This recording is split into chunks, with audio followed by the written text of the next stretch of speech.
বারুইপুরে encounter, Baruipur কাণ্ডে অন্যতম অভিযুক্ত প্রভাস মণ্ডলের মৃত্যু।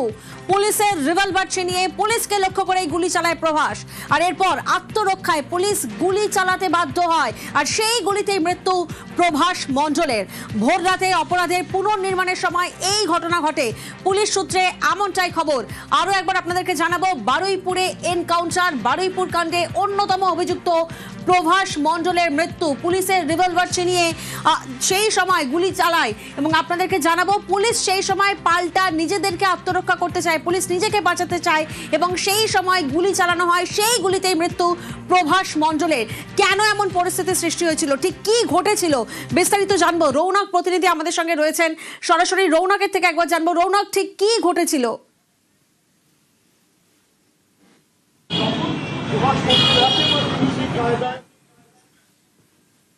স্থলে এই ধৃত প্রভাস মণ্ডলকে নিয়ে পৌঁছায় বারুইপুর থানা পুলিশ ঘটনার রিকস অর্থাৎ পুনর্নির্মাণ করতে। কিভাবে ঘটনাটি ঘটেছিল, সেই নাবালিকার দেহ বস্তাবন্দি অবস্থায় তারা কোন পথ দিয়ে সেই পুকুরে ফেলেছিল, গোটা বিষয়টি পুনর্নির্মাণ করার জন্যই কিন্তু তারা সেই ঘটনাস্থলে পৌঁছায়। এবং পুলিশ সূত্রে খবর, ঠিক সেই সময় প্রভাস মণ্ডল ঘটনাস্থল থেকে পালিয়ে যাওয়ার চেষ্টা করে, এবং শুধু পালিয়ে যাওয়ার চেষ্টাই নয়, একজন পুলিশ আধিকারিকের যে সার্ভিস রিভলভার, সেই সার্ভিস রিভলভার তিনি কিন্তু ছিনিয়ে নেয় এবং পুলিশকে উদ্দেশ্য করে, পুলিশের দিকে লক্ষ্য করেই কিন্তু গুলি চালায়। সেই গুলি লক্ষ্যভ্রষ্ট হতেই পুলিশ নিজেদের আত্মরক্ষার জন্যই কিন্তু এই ধৃত প্রভাস মণ্ডলকে লক্ষ্য করে গুলি চালায়, কারণ তিনি পালিয়ে যাচ্ছিলেন। এবং সেই গুলিতে তিনি জখম হয়ে পড়লে তাকে পরবর্তীতে বারুইপুর মহকুমা হাসপাতালে নিয়ে আসা হলে তাকে মৃত বলে ঘোষণা করা হয়। অর্থাৎ গতকাল রাতে যখন ঘটনার পুনর্নির্মাণ করার জন্য এই ধৃত প্রভাস মণ্ডলকে নিয়ে ঘটনাস্থলে পৌঁছায় পুলিশ, ঠিক সেই সময় ধৃত প্রভাস মণ্ডল পালিয়ে যাওয়ার চেষ্টা করে, এবং শুধু পালিয়ে যাওয়ার চেষ্টাই নয়, পুলিশের সার্ভিস রিভলভার ছিনিয়ে নিয়ে পুলিশকে উদ্দেশ্য করে গুলি চালায়, এমনটাই কিন্তু পুলিশ সূত্রে খবর। এবং পুলিশ নিজেদের আত্মরক্ষার ক্ষেত্রেই এই প্রভাস মণ্ডলকে লক্ষ্য করে গুলি চালায়, নাহলে তিনি পালিয়ে যাচ্ছিলেন, এমনটাই কিন্তু আমরা পুলিশ সূত্রে জানতে পারছি। এবং পরবর্তীতে তাকে বারুইপুর মহকুমা হাসপাতালে নিয়ে গেলে চিকিৎসকরা মৃত বলে ঘোষণা করে। এই যে গোটা ঘটনা, সেই ঘটনার মধ্যে কিন্তু একজন অন্যতম অভিযুক্ত প্রভাস মণ্ডল। যেদিন বিষয়টি সামনে আসে সেদিন সকালেই কিন্তু তাকে একেবারে গ্রেফতার করা হয়, এবং যেটা জানা যাচ্ছে যে এর পেছনে অন্য কোনো রহস্য রয়েছে কিনা।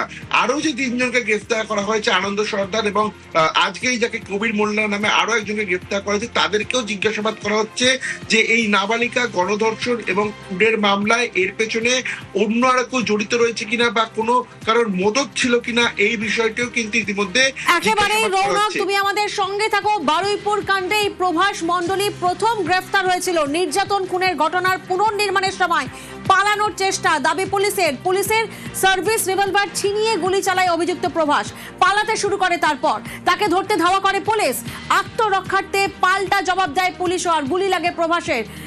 আহত অবস্থায় তাকে হাসপাতালে নিয়ে যাওয়ার ঠিক আগেই নিউজ 18 বাংলা স্পটে পৌঁছয়। দেখাবো আপনাদের ডিটেইল রিপোর্ট। আমি দুটো জায়গা দেখাবো যেখানে ঘটনাটা, এই অপরাধ ঘটানো হয়েছিল, এবং যেখানে গতকাল রাত্রিবেলা গুলি চালানোর ঘটনা ঘটেছে। ডিস্টেন্সটা তোমাকে একটু দেখাবো। যে জায়গাতে এই মুহূর্তে দাঁড়িয়ে রয়েছি, এখান থেকে তুমি দেখতে পাচ্ছ 20-25 মিটার দূর হবে এখান থেকে। সেই জায়গাতে একটা জায়গা কর্ডন করে রাখা হয়েছে, এখান থেকেই সেই নাবালিকার দেহ উদ্ধার হয়েছিল। যেখানে যে ছবিকে ঘিরে কার্যত গোটা এলাকা উত্তাল হয়ে ওঠে, গোটা রাজ্য উত্তাল হয়ে ওঠে।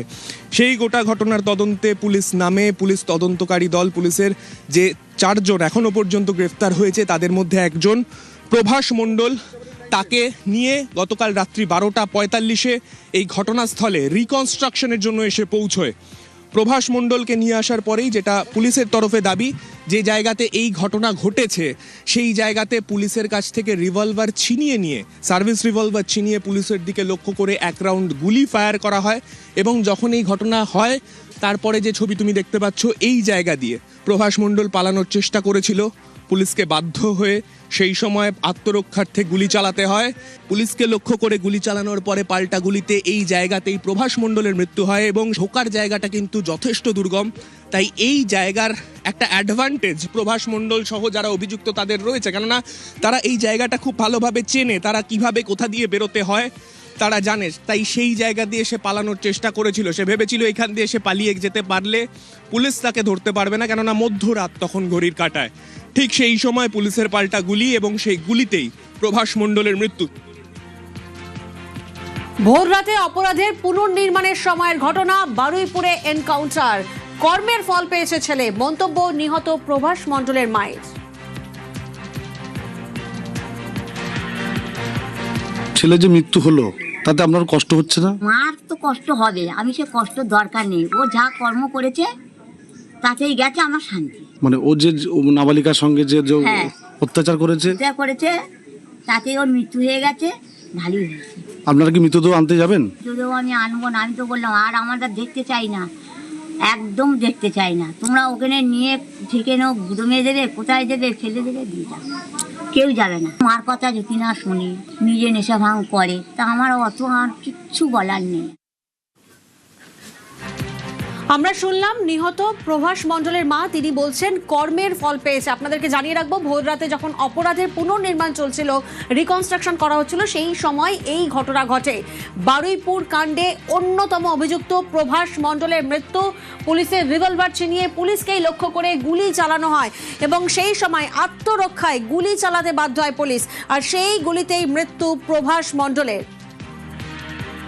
রৌনক প্রতিনিধি আমাদের সঙ্গে রয়েছেন, সরাসরি রৌনকের থেকে আরো একবার জানবো। রৌনক, যেমনটা তুমি বলছিলে যে একেবারে ভোর রাতে পুনর্নির্মাণের সময় এই ঘটনা ঘটে, কিন্তু আর কিছু জানা যাচ্ছে, অর্থাৎ কি কারণে পুলিশের থেকে পুলিশের সার্ভিস রিভলভার ছিনিয়ে নেয় প্রভাস? আর কোনো পরিকল্পনা কি তার ছিল? দেখ, একবারে পুলিশ সূত্রে আমরা জানতে পারছি যে তিনি কিন্তু পালানোর একটা ছক কষছিল। অর্থাৎ যখন তাকে এই গভীর রাতে পুনর্নির্মাণ করার জন্য ঘটনাস্থলে নিয়ে যাওয়া হয়, তাকে একাই কিন্তু ঘটনাস্থলে নিয়ে যাওয়া হয়েছিল রিকলস করার জন্য। পুলিশের একটি টিম নিয়ে গেছিলেন এবং সেই সময় যখন তাকে বলা হয় যে কোথা থেকে তারা এসে সেই দেহ বস্তাবন্দি অবস্থায় পুকুরে ফেলেছিলেন বা কোন পথ থেকে তারা এসেছিলেন, সেই বিষয়টি যখন তাকে জানতে চাওয়া হয়, ঠিক সেই সময় কিন্তু এই প্রভাস মণ্ডল একজন পুলিশ আধিকারিকের যে সার্ভিস রিভলভার, সেই সার্ভিস রিভলভার ছিনিয়ে নেয় এবং ছিনিয়ে পালানোর চেষ্টা করে। তখন পুলিশের তরফ থেকে তাকে আটকানোর চেষ্টা করা হলে তিনি কিন্তু পাল্টা পুলিশকে লক্ষ্য করেই গুলি চালান এবং তখনই পুলিশের তরফ থেকে নিজেদের আত্মরক্ষার জন্যই প্রভাস মণ্ডলকে লক্ষ্য করে গুলি চালানো হয়। সেক্ষেত্রে তাকে যেহেতু পুনর্নির্মাণ করার জন্য নিয়ে যাওয়া হয়েছিল, যে ঘটনাস্থলে ঘটনাটি ঘটেছে তারা রিকনস্ট্রাক্ট করার জন্য যে কিভাবে তারা এই দেহটাকে লোপাট করার চেষ্টা করছিল।